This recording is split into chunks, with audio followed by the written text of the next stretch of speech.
All right, welcome back to Asset Coach and Tax Strategist, our YouTube channel. If you're a subscriber, thanks so much for joining us and welcome back. And if you haven't subscribed yet and you're watching us for the first time, check us out. Don't subscribe right now. Check us out. Go look at a couple more videos and then go ahead and subscribe. If you like what we're saying, you like our content, give us a thumbs up. And if obviously feel free to add comments or any other topics that you're interested in or have questions about. It makes sense for the rest of our audience to and subscribers to listen to. Our whole goal here, as you know, is to really just try to dissect, translate what's being said in the news and the media.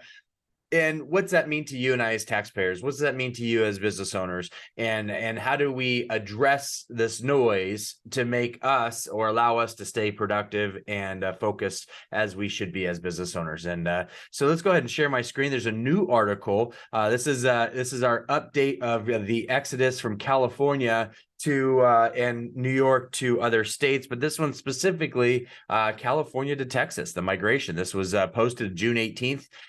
So very, very recent. This is the KXAN NBC website. So the KXAN is the Austin NBC affiliate.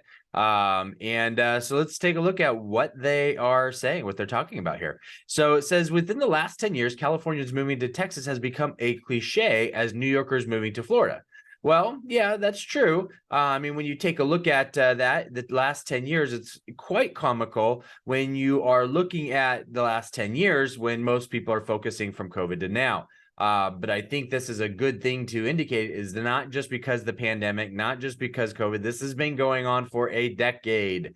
No different than the 90s where people were exiting California to go to Arizona, Nevada, and Oregon. Why? Well, because of the cost of living. It was hard to get a house. And at that time, if you're a business owner, your workers' comp rates were skyrocketing and it just became unbearable. And so just going across the state border provided some ease. But not only is this Texodus not slowing down, but the route is getting more crowded, increased by a whopping 80% in 2021 compared to figures from a decade before. Now, StorageSafe, a company that has tracked migration trends, and that's the study that they're talking about. And here is the study. It was June 14th. California to Texas migration intensifies as movers seek to reap the benefits of a friendlier housing market. Now, they do use the friendlier housing market as a guide, but I don't necessarily think that's everybody's situation. Now, this particular study is really focusing on a lot of folks from Santa Clarita, LA counties, and those more liberal LA type counties and surrounding counties leaving California to Texas. Now, those folks, yes, it may be more for, hey, I can get more for house for what I'm getting. So not only is California to Texas migration not slowing down, but the route is also getting more crowded. Over 111,000 people or 300 people a day exchanged the sunny California skies for Texas ones in 2021, the peak period, the last decade. It's so this is it shows you the last decade. So 62,000 in 2012. 66,013, 63,014, 65,015, 69,016, 63,017. So you can see the trend, and it really started upping the trend more and more. So it's very interesting when you look at this particular. Now, who's moving to Texas? Millennials have above average incomes. They drive California to Texas migration. So the millennials, 46% have moved. And the household income is about 114,000. National average is about 94,000. So you could even look at Gen Z, 14% have left. Gen X, 21% have left. Baby boomers, 15%. Now I'll say the baby boomers, more likely the reason why they're moving, grandkids, right? They have grandkids that have left. And so they're following that pathway. Not all of them, but a good fair majority of them. So let's look at some of the statistics or some of the numbers here according to this study. So 19% of total move-ins in Texas are from California. So only 19%. Think about that. Only 19%. So the state of Texas is not only getting 111,000 people from California, which makes up only 19%. So it kind of gives you an idea of that growth of Texas.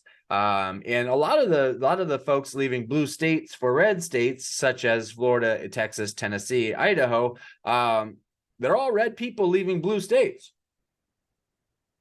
Now, I know for a fact here in Texas, there's a big worry about us going purple, and a lot of these folks leaving California and these liberal areas and wanting the same liberal mentality. You left crap. You don't try to turn what you moved into to crap. California millennials are top movers to Texas. So we saw those percentages. The incomes are lower in Texas compared to California. Absolutely, they are. Absolutely. The minimum wage is lower here. The entry-level job is an entry-level job, period. And so because of that, my teenage kids, their teenage friends, all have the opportunity to what? Work. Imagine that. Just like when I was a kid their age, I got to work. And so now with minimum wage pushed up in California, in immigration coming in, which is not a bad thing that immigration's coming in, but when those entry-level jobs become lifestyle jobs or jobs that become permanent quote-unquote careers, then that forces and drives minimum wage discussion to have to be higher. No, it's an entry-level job. You can go to community college, you can go online college, you can go to trade school, you can go in different areas, gain more experience, gain more education, and not have an entry-level job. Leave that job for the teenagers. And so incomes are lower in Texas compared to California, but so is the cost of living. Makes sense. So when you look at the cost of living index, 139.4 versus 92.3, I don't know what makes up this index, these numbers, but Texas is lower than California. That's what that says. So, and the home prices, the median home price in California, it's saying the state of California is 689. In Texas, it's 408.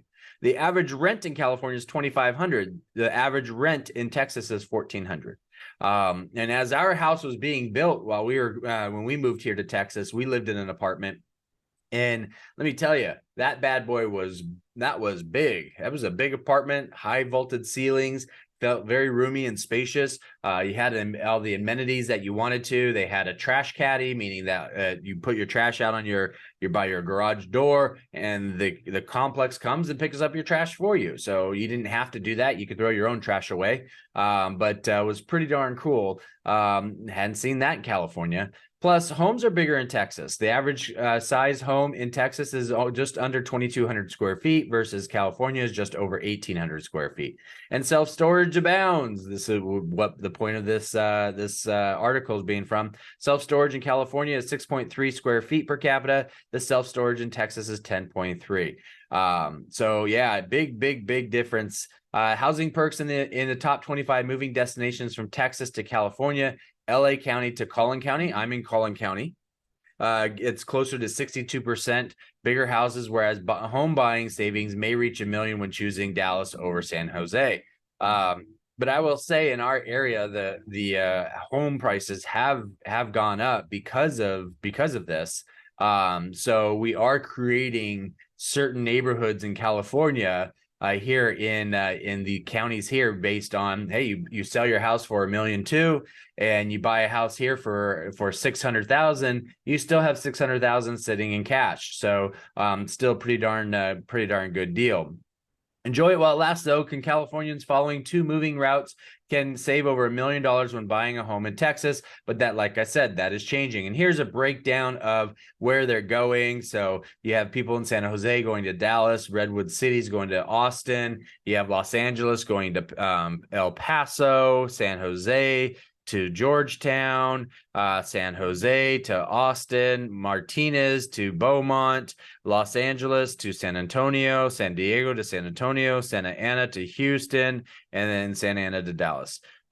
These are some of the destinations some of these folks are heading out to. So let's see here. Let's see. Let me see if there's. Yep, that's about it. So most Californians save over $1,000 in rent when moving. So we talked about that already. The lower costs of rent. And you do get more amenities. Top California to Texas moving routes for living spaces gain. So really, it's McKinney, Denton, which is next to McKinney, Georgetown, which is farther south. Houston's way south, and Austin's in the middle of the state. Let's see here, blah blah blah, moving routes. So you just more data, and you can look in the comment section, in the notes section for the link of this. You can go through this more on your own. But again, it's just really more of the same, what we keep hearing. And no matter how much we see Gavin Newsom being publicized, and he was on Hannity, and he was talking about how, red states are poor compared to California, and he was talking about states of Mississippi, Louisiana, who have historically always been, and there's not a lot of jobs there. There's just not a lot of commerce there. But when you try to compare Texas to California, or Florida to New York, or Tennessee to Texas, or any of those, the governor wants to reflect, and talk about these smaller populated states, which is, I find, quite comical. But anyways, that's that. So hopefully this was helpful. Again, it's a short, quick little video. Just wanted more update on the moving trends from California to Texas. Really what the governor should have done in California, instead of doing a bullet speed train from Orange County, LA County to San Francisco, they really shouldn't have done it from California to Texas, and make it a lot easier on all of us to leave the state. So probably we would have paid for it too. And just handily wrote a check to, like we do donations for charitable organizations. But that's that. And so hope you're having a great day. If not, make it a great day. Thanks so much for listening, and we'll see you soon. Bye.